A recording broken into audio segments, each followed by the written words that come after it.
Good day to all. வாங்க மேக்ஸை புரிஞ்சு படிப்போம். NCERT syllabus 9th standard chapter 4 linear equations in two variablesல exercise 4.3ல 4th sum என்ன கொடுத்திருக்காங்கன்னு பார்த்தீங்கன்னா ஒரு டாக்ஸியோடைய ஃபேரை பற்றி சொல்கிறாங்க. அதாவது கிலோமீட்டருக்கு எவ்வளோ ரூபாய் வாங்குறாங்கன்னு பார்த்தீங்கன்னா 8 rupees வாங்குறாங்க.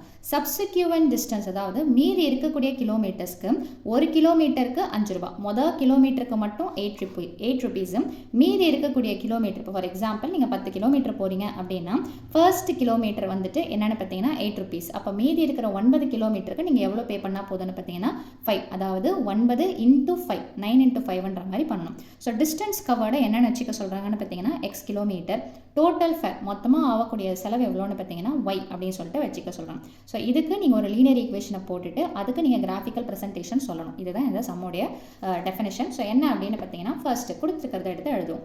டோட்டல் டிஸ்டன்ஸ் அவங்க என்ன எடுத்துக்கணும்னு சொல்லியிருக்கிறாங்கன்னு பார்த்தீங்கன்னா X kilometre. So total distance is equal to X kilometre. கிலோமீட்டருக்கு எவ்வளோ ஃபேர் அதாவது எவ்வளோ காசு அப்படின்னு பார்த்தீங்கன்னா 8 rupees. ஸோ ஃபர்ஸ்ட் கிலோமீட்டருடைய ஃபேரை நம்ம என்ன எடுத்துக்கலாம்னு பார்த்தீங்கன்னா 8 rupees. இப்போது மீதி இருக்கக்கூடிய கிலோமீட்டர்ஸ் அப்போ fare for the rest of the kilometre அல்லது ரெஸ்ட் ஆஃப் தி டிஸ்டன்ஸ்னு சொல்லிட்டு போடலாம். ரெஸ்ட் ஆஃப் தி டிஸ்டன்ஸ்னால் எப்படி வரும்? டோட்டல் கிலோமீட்டர் எக்ஸ், அதில் ஆல்ரெடி ஃபஸ்ட்டு கிலோமீட்டருக்கு ரேட்டு ஃபிக்ஸ் பண்ணியாச்சு. அப்போ டோட்டல் கிலோமீட்டரில் ஒரு கிலோமீட்டருடைய ரேட்டை விட்டுறணும். That is -1. இப்போ நீங்கள் 10 கிலோமீட்டர் போகிறீங்கன்னா ஃபஸ்ட்டு ஒரு கிலோமீட்டருக்கு 8 rupeesன்றதை சொல்லிட்டாங்க. ஸோ அப்போ அந்த 8 rupees இஸ் டிட்டர்மைண்டு, அது மாறாது. அப்போ மீதி இருக்கக்கூடியது எத்தனை கிலோமீட்டர்? 9 கிலோமீட்டர்ஸ்னு வச்சுக்கோங்க. ஸோ அப்போ அதை x10 - 1ன்னு போடுவீங்களா? அதே மாதிரி தான் இங்கே டோட்டல் கிலோமீட்டர் நமக்கு என்னன்னு தெரியாது. ஸோ அப்போ அதுக்கு ரஃப் எஸ்டிமேஷனாக ஒரு பேர் என்ன கொடுத்துருக்குறோன்னு பார்த்தீங்கன்னா எக்ஸ். ஸோ ஃபர்ஸ்ட் கிலோமீட்டருடைய ஃபேர் டிட்டர்மைன் பண்ணதுனால மீதி இருக்கக்கூடிய கிலோமீட்டருக்கு எவ்வளவு ஃபேர் எவ்வளவு காசு அப்படின்னு பார்த்தீங்கன்னா எப்படி போடணும்னா total kilometre minus first kilometre. இப்போது இது இன்ட்டு என்ன பண்ணணும்னு பார்த்தீங்கன்னா 5. ஏன்னா இதுதான் ரெஸ்ட் ஆஃப் தி கிலோமீட்டர். அந்த எல்லா கிலோமீட்டருக்கும் எவ்வளோ காசுன்னு பார்த்தீங்கன்னா 5. இப்போ இதை மல்டிப்ளை பண்ணிங்கன்னா என்ன வரும்னா x5ன்னு போடக்கூடாது. எப்போவுமே சிம்பிள் வந்த பிறகு நம்பர் வந்த பிறகு தான் ஆல்ஃபபெட் வரணும். ஸோ அப்போ என்ன வரும் அப்படின்னு பார்த்தீங்கன்னா 5x. அதே மாதிரி -1 into 5 என்ன வந்துடும்னு பார்த்தீங்கன்னா -5. ஸோ இதுதான் என்னென்னு பார்த்தீங்கன்னா மீதி இருக்கக்கூடிய கிலோமீட்டர்ஸ்க்கு உண்டான ஃபேர். இப்போது நம்ம டோட்டல் ஃபேர்ன்றதை எழுத போகிறோம். எப்படி எழுதணும்? ஏற்கனவே ஃபஸ்ட்டு கிலோமீட்டருக்கு 8 rupees நம்ம பே பண்ணணும், ப்ளஸ் அதோட இந்த காசையும் சேர்த்து நம்ம பே பண்ணணும். So 5x -5. ஸோ அப்போது டோட்டல் ஃபேர்ன்றதுக்கு நம்ம என்ன பேர் கொடுத்துருக்குறோன்னு பார்த்தீங்கன்னா ஒய். அதாவது கொஸ்டின்லேயே அதை தான் கொடுத்துருக்குறாங்க. So Y is equal to ஆர்டராக எடுத்து எழுதணும்னா எக்ஸை முதல்ல போட்டுட்டு அதுக்கப்புறமா 8ல் 5 போச்சுன்னா என்ன வரும்னு பார்த்தீங்கன்னா +3. ஸோ இதுதான் லீனியர் ஈக்குவேஷன். இதை நீங்கள் எல்லாத்தையும் ஒரே பக்கம் எடுத்துகிட்டு வந்தாலும் சரி அல்லது ஒய் இஸ் ஈக்குவல் டுன்னு வச்சுக்கிட்டாலுமே சரி. இப்படியே வச்சிங்கன்னா கிராஃப் ப்ரொசீட் பண்ணுறதுக்கு நமக்கு கன்வீனியண்ட்டாக இருக்கும். ஸோ இவங்க கொடுத்துருக்கிற கான்செப்ட் படி உண்டான லீனியர் ஈக்குவேஷன் நம்ம போட்டாச்சு.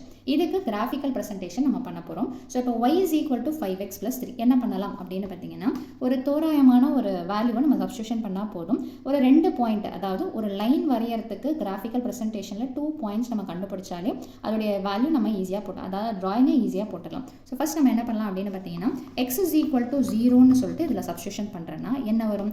So y is equal to 5 into 0 + 3. So அப்போ 5 into 0 என்ன வந்துடும்னு பார்த்தீங்கன்னா 0 0 + 3 என்ன வந்துடும்னு பார்த்தீங்கன்னா 3. ஸோ அப்போ பாயிண்ட்டாக எடுத்து சொன்னோம்னா எக்ஸோடைய வேல்யூ 0, ஒய்யுடைய வேல்யூ என்னென்னு பார்த்தீங்கன்னா 3. அடுத்தது சும்மா நீங்கள் பாசிட்டிவாகவும் கொடுத்துக்கலாம், நெகட்டிவாகவும் கொடுத்துக்கலாம், எப்படி வேணாலும் நீங்கள் கொடுத்துக்கலாம். நீங்கள் கொடுக்கறதுக்கு ஏற்ற மாதிரி உங்களுடைய லைன் மாறாது, அதாவது அது ஸ்ட்ரெயிட் லைனாக தான் வரும். என்ன அப்படின்னு பார்த்தீங்கன்னா எக்ஸ்டென்ஷன் இங்கே மார்க் பண்ணுறது அங்கே மார்க் பண்ணுறதுன்றது நீங்கள் கொடுக்குற வேல்யூஸ்க்கு ஏற்ற மாதிரி மாறும். ஸோ அடுத்தது பார்த்தீங்கன்னா x is equal to 1ன்னு வச்சுக்கோங்க. அப்போ 1ன்னு சப்ஸ்டியூஷன் பண்ணால் இதில் என்ன வரும்? So y is equal to 5 into xக்கு பதிலாக 1 + 3. ஸோ அப்போ 5 into 1 5 + 3 என்ன வந்துடும்னு பார்த்தீங்கன்னா 8. ஸோ அப்போ பாயிண்ட்டாக சொல்லணும்னா எக்ஸோடைய வேல்யூ 1ன்னா ஒய்யுடைய வேல்யூ 8. இந்த மாதிரி 2 பாயிண்ட் நீங்கள் கண்டுபிடிச்சா போதும். இல்லை உங்களுக்கு வேணும்னா 0 வச்சு ஒரு பாயிண்ட்டு, +1 வச்சு ஒரு பாயிண்ட்டு, -1 வச்சு ஒரு பாயிண்ட்டு, அந்த மாதிரி கூட நீங்கள் போட்டுக்கலாம். அது உங்களுடைய சாய்ஸ். இப்போ கிராஃபிக்கல் ப்ரெசன்டேஷன் எப்படி பண்ணுறது அப்படின்னு பார்த்தீங்கன்னா ரஃபாக நம்ம போட்டாலே போதுமானது. ஸோ இப்போ இதில் என்ன அப்படின்னு பார்த்தீங்கன்னா எக்ஸ் வேல்யூ ஒய் வேல்யூ சும்மா ரஃபாக எடுத்து வரைஞ்சிக்கிறேன். நீங்கள் போடும்போது அழகாக ஸ்கேல்ஸில் உங்களுடைய ஒவ்வொரு சென்டிமீட்டருக்கு ஒவ்வொரு மெஷர்மெண்ட்டுன்னு சொல்லிட்டு எடுத்து மார்க் பண்ணும்போது உங்களுடைய ப்ரெசன்டேஷன் இன்னுமே நீட்டாக வரும். இல்லை நீங்கள் வந்துட்டு நார்மலாக போடுறீங்கன்னா அந்த பாயிண்ட் பாயிண்ட் வேல்யூஸை கிளியராக எடுத்து மார்க் பண்ணிக்கும். ஸோ இப்போ இது எக்ஸு ஒய் இது என்னென்னு பார்த்தீங்கன்னா x dash y dash. So இப்போ நம்மளுடைய கான்செப்ட் படி ஃபஸ்ட்டு எக்ஸோடைய வேல்யூ எதில் இருக்குதுன்னு பார்த்தீங்கன்னா 0ன்னு சொல்லிட்டு இருக்குது. ஸோ அப்போ 0ன்றது எங்கே இருக்குன்னு பார்த்தீங்கன்னா இந்த மீட்டிங் பாயிண்ட் தான் 0. ஸோ எக்ஸோடைய வேல்யூ 0, ஒய்யுடைய வேல்யூ 3. சும்மா ஒரு ரஃப் எஸ்டிமேஷனுக்கு இங்கே இருக்குதுன்னு வச்சுக்கலாம். ஓகேங்களா? ஸோ அப்போ ஒய்யுடைய வேல்யூ 3. இந்த பாயிண்ட் தான் என்னென்னு பார்த்தீங்கன்னா 0,3ன்னு சொல்லிட்டு வரும். அடுத்தது என்ன பாயிண்ட் இருக்குது 1,8. ஸோ அப்போ 1ன்றது இங்கே இருக்குதுன்னு வச்சுப்போம். ஸோ திஸ் இஸ் எக்ஸில் 1. 8 பார்த்தீங்கன்னா சம்வேர் எல்ஸ் இங்கே. இதை நான் ரஃபாக போடுறேன். உங்களுக்கு இன்னும் கிளியராக வேணும்னா நீங்கள் சொன்ன மாதிரி அந்த கிராஃபில் ஸ்கேல் மெஷர்மெண்ட்ஸ் யூஸ் பண்ணி நீங்கள் போட்டுக்கலாம். ஸோ 1,8னா 1க்கு நேராக என்ன பண்ணணும்னு பார்த்தீங்கன்னா 8ன்ற பாயிண்ட்டை பிளாட் பண்ணிவிட்டு 1,8ன்னு சொல்லிட்டு எடுத்து எழுதணும். இப்போ ஸ்கேலை வச்சு இந்த லைனை நீங்கள் ஜாயின் பண்ண போகிறீங்க. இந்த லைனை நீங்கள் ஜாயின் பண்ணிங்கன்னா உங்களுக்கு கிடைக்கக்கூடிய இந்த லைன் தான் என்னென்னு பார்த்தீங்கன்னா கிராஃபிக்கல் ப்ரெசன்டேஷனில் நம்ம ப்ரெசென்ட் பண்ணக்கூடிய லீனியர் கிராஃப் அப்படின்னு சொல்லுவோம். ஓகேங்களா?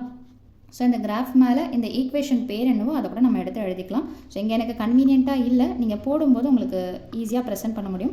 So y is equal to 5x plus 3 அப்படின்னு சொல்லிட்டு இந்த கிராஃபில் எடுத்து எழுதணும். ஸோ அவ்வளோதான் இந்த சம்மோட சொல்யூஷன். ஸோ இந்த சம் உங்களுக்கு புரிஞ்சுதுன்னா, பயனுள்ளதாக இருந்ததுன்னா கண்டிப்பாக வீடியோவை லைக் பண்ணுங்கள், ஷேர் பண்ணுங்கள், சப்ஸ்கிரைப் பண்ணுங்கள். தேங்க்யூ.